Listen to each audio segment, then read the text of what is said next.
It's nice to see so many of you here. So yes, welcome to Aspirico's webinar.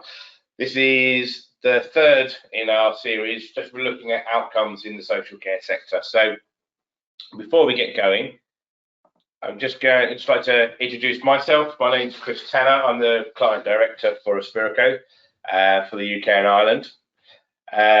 My previous background before joining Aspirico is I was actually worked in social care sector directly. I've been a registered manager, a regional ops director, and has worked on a number of projects in a sort of consultancy role. Normally, most of those projects were looking at new models of care, transformation, and trying to make the most out of what we've got at the moment. So since joining Aspirico, I've been quite interested in looking at how technology can support those changes in the sector, particularly as we emerge from the pandemic. Although you could argue that we haven't emerged fully yet, but looking towards the future, I think a lot of my experience with existing Aspirico customers, as well as former colleagues, is that there's a lot of re-evaluating how social care is structured and delivered. So today we're going to be looking at as I said, this is the last in the series of webinars focusing on outcomes and personalization. We've explored these themes at system level and provider level in previous webinars. And if anybody who's here today wasn't able to attend previous webinars, we can always send you the recordings of those because they fit together quite nicely.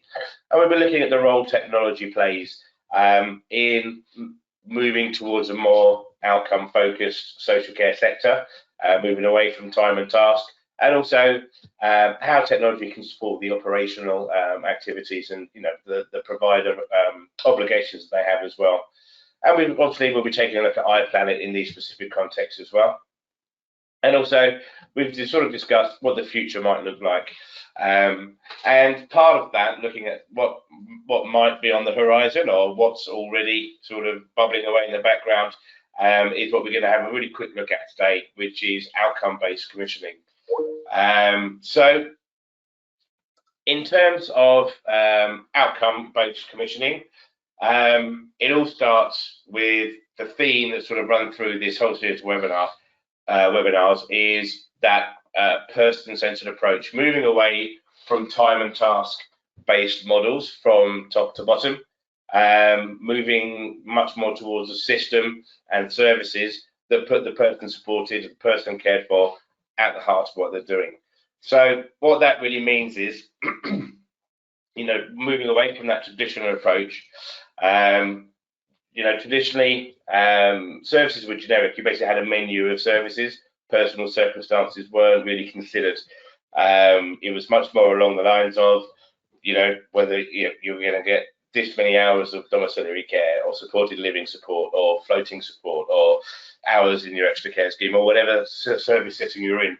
Whereas a more person-centered approach, it's personalised. Obviously, by definition, we're looking at people being at the heart of their care plan, their support plan, and having choice and control over how they're supported, where they're supported, when they're supported, and in which way. And the ultimate goal of that was to make person-centered approach is far more independence orientated rather than institutional. So as I said, you don't just get this menu of services that you can choose from. We're much more based around that individual person and how they can become more independent. And that level of independence may vary depending on the individual and also on the type of service that you're running, of course. The traditional approach as well was also deficit-based. I know my early days in social care, the first thing you get from your commissioner referral and your first assessment would be looking at what the person is perceived not to be able to do, and then that was what you base your support plan around. Whereas a more person-centered approach, you're looking at someone's strengths, look at what they can do. So let's not say Mrs. Jones is in her 80s and has the beginnings of dementia. Let's look at Mrs. Jones used to be a concert pianist, or used to be a teacher, or she can speak 5 languages, or she's an excellent baker, or her favourite things in the world are spending time with her grandchildren. You know, we start with that, and then that's how we build support plans. And ultimately, what all of these approaches come down to is moving away from that input-focused approach, looking at a far more outcome-focused approach. What does that person want to achieve? What does that person need to achieve? And how do we build on their strengths? How do we build around their own personal circumstances to help them achieve those outcomes, rather than say, here's what you're going to get and this is how long you're going to get it for. It was always a source of frustration for me, particularly in older people's settings, older people's sector that is lagging behind mental health, learning disabilities, physical disabilities. In that respect, even to this day, you know, if you put it into a context, how many people at the weekend, when they see their friends, sit down and talk about how many minutes they spent in the shower and having breakfast? That's not the basis of a support plan in anyone. You know, that's not a service. That's not improving quality of life. That's just getting the basics done so that you can start life. And then on top of that, you've got the traditional approach was always risk averse. So because the approach was deficit based, we were looking at what someone can't do. We were then we tended to look at the risks involved in doing anything, so that to the point where we can't do that because it's too risky. With a more person-centered approach, we look at those outcomes. What does someone want to achieve? What can we build on their strengths? Look at the risks involved in doing that, and then prepare for those risks, so that we're not hindering anyone, we're not restricting anyone in you know, living life to the full, by saying that they can't do things because it's too risky.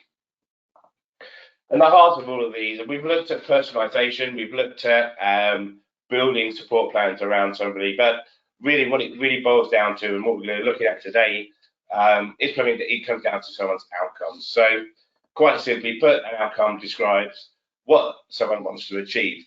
So there are a number of types of outcomes.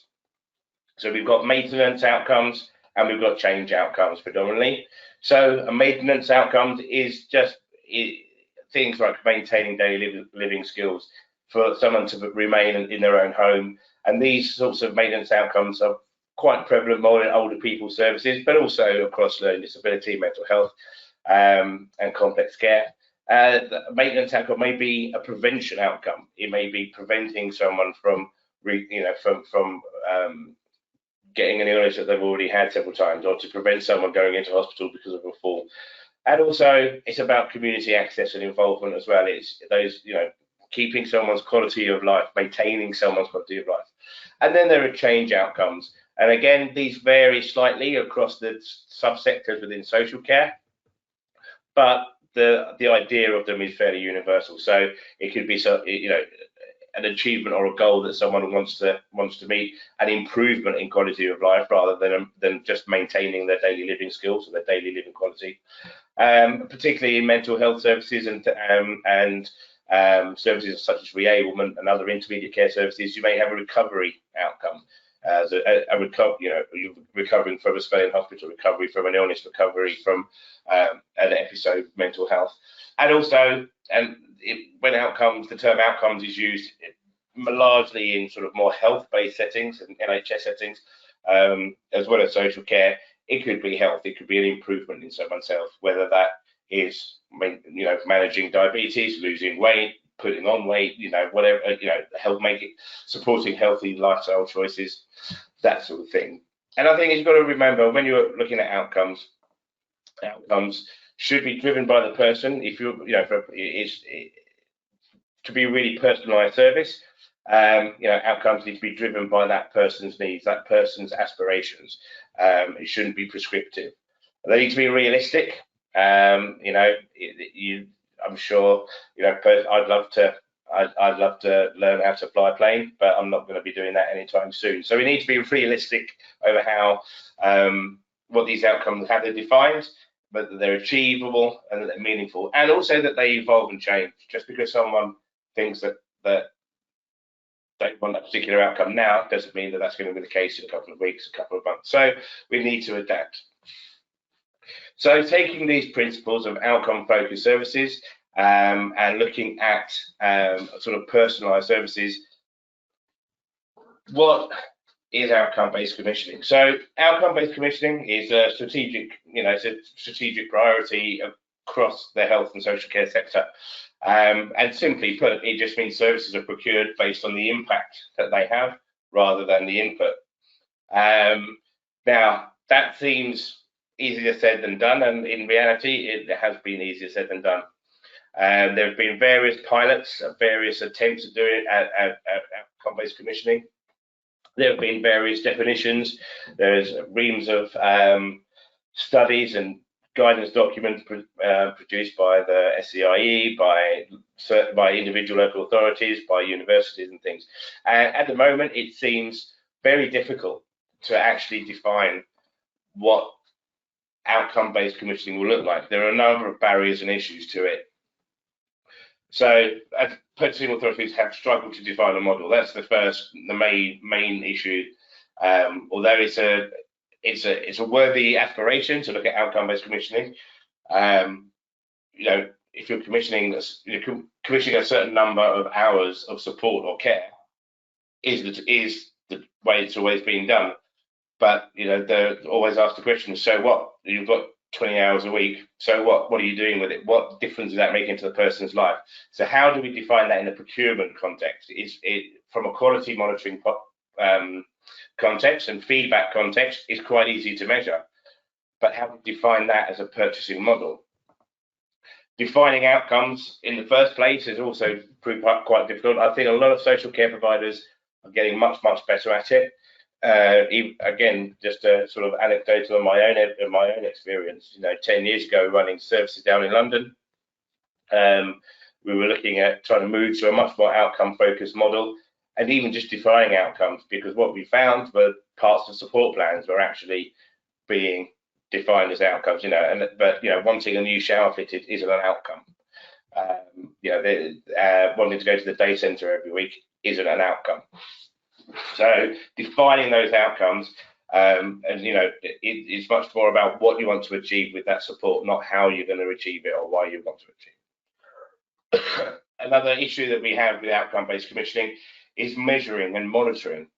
How do we use indicators around an outcome? They're quite, by their very nature, they're quite narrative, they're quite subjective. You can't, time and task, how many minutes a support worker spends with someone is very objective and very easy to measure. That doesn't mean just because it's easy that should be the way that services are commissioned. And it also requires system-wide adoption. And we'll see as integration becomes more prominent in the health and social care sectors, hopefully we'll start seeing a little bit more consistency in this. But if you're providing a service where your local authority has adopted an outcome-based commissioning model, if the local NHS or the local CCG services or other commissioning organisations in that area aren't, then you're going to have a bit of a conflict around how that service could be structured. And one of the things I personally have always struggled to understand, and in discussions I've had with local authorities over the years, is if you're rewarding someone for reaching or for achieving a certain number of outcomes, or however you're going to define this outcome-based commissioning model, is you've still got to train your staff and recruit your staff and pay your staff. You've still got an office, you've still got travel time, you've still got systems. So there's operating costs remain the same. So if those operating costs are still accounted for and you are achieving outcomes, then what is that outcome-based payment going to be based on? Is it just going to be a bonus at the end of it? This isn't a sector that's got money to throw around for that sort of approach. So I think we really need to look at a bigger picture, and I think that and moving to an outcome-based system and a more personalised system will involve structural change, and outcome-based commissioning is the first step. But I think it really means that local authorities and the NHS are going to have to rip up everything that they know about commissioning. I think it really perhaps move to a more community-based model, and hopefully the introduction of the piloting of these ICSs, integrated care systems, may actually promote some of a new change, a change in approach on a local and community level, which may facilitate a more outcome-based commissioning model. And hopefully it's not just an excuse to privatise NHS by stealth, but that's for another webinar, another day. And as I said before, if measuring, once you've defined those outcomes and you want to measure those outcomes, outcome progress can still be subjective.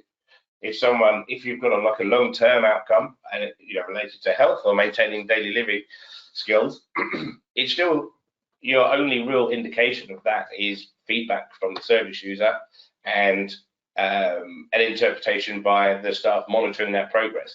It's not as easily ticked off as an amount of time that's been commissioned. And then the final real barrier and issue to it are legacy systems. So, most processes and systems have been in place for a long, long time, and they're based around the existing and historic model within social care. So there's a little bit of adaptation needed within how support is organised, how support is delivered, and how it's measured. Because whether it's a digital system or a paper-based system, a lot of them are still based around that time and task model. You've got service user X has got this many hours to do this thing that's in the support plan. So that's almost, it's not mutually exclusive, but it's sort of counterintuitive to saying, right, service user X wants to do 1, 2, and 3. How do we achieve that? How do we build that into our systems? And that really is where the role of technology plays a big part. And I think, my own personal opinion, I think technology is going to be the key to unlocking a new model. So, for example, for the actual person supported, and let's not forget they're the most important person in all of these discussions, with technology, you can look at live progress data. You can see how someone's moving towards that outcome. You can see any barriers that have come in for that individual person. You get detailed activity logs on more traditional systems, or whether paper or digital. Outcomes tend to be almost defined as either another task or they get buried in a support plan. And again, they need to be quite separate. They need to be clearly defined. And also, technology means things are flexible and adaptable. It's a lot easier to update an outcome within a system than it is to rewrite by hand.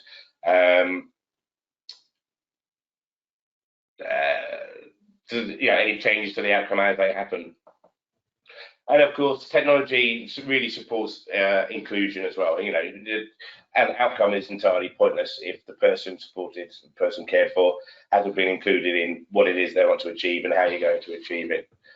For providers, then, monitoring those outcomes, technology has a key role to play in that, and I think that's really where the main difference is going to come in. Technology can clearly define outcomes for staff. As I said, they're moving away from the traditional models and traditional systems. You can actually clearly define outcomes. They're not buried as part of a support plan. They're not buried in a set of tasks. They're clearly defined, and it makes it a lot easier for staff to do their jobs.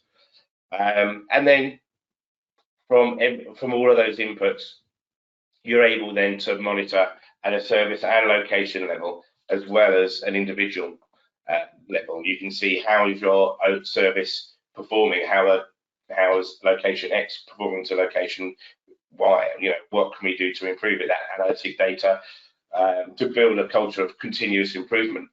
And also on an individual level, alerts and reminders. If you've said, if someone's outcome is to access a local education course and the application has to be in at a certain time, you can set a time frame, you can set that date, you get alerts and reminders. You're not going to miss any outcomes. And then it's about evidencing those outcomes for commissioners. So as commissioners seek a way to find, to find a model for outcome-based commissioning, with technology can produce so much information, so much data around the overall outcome achievements, any KPIs or service standards that are linked to them, but also beyond overall outcomes. And when I say commissioners, I also mean, talking about regulators as well. You can demonstrate to a regulator how you're achieving these outcomes as a service, but then you can drill down and get those really detailed audit trails. And it's a lot quicker and a lot more conveniently than traditional systems. And I think really technology, but at a service level, as the commissioning bodies struggle to find a way to describe and implement outcome-based commissioning, I actually think providers may be able to lead the way by using technology. You can actually facilitate that system change. If you can demonstrate to your commissioning organizations how you implement an outcome-based service, they can use that information to shape their outcome-based commissioning processes.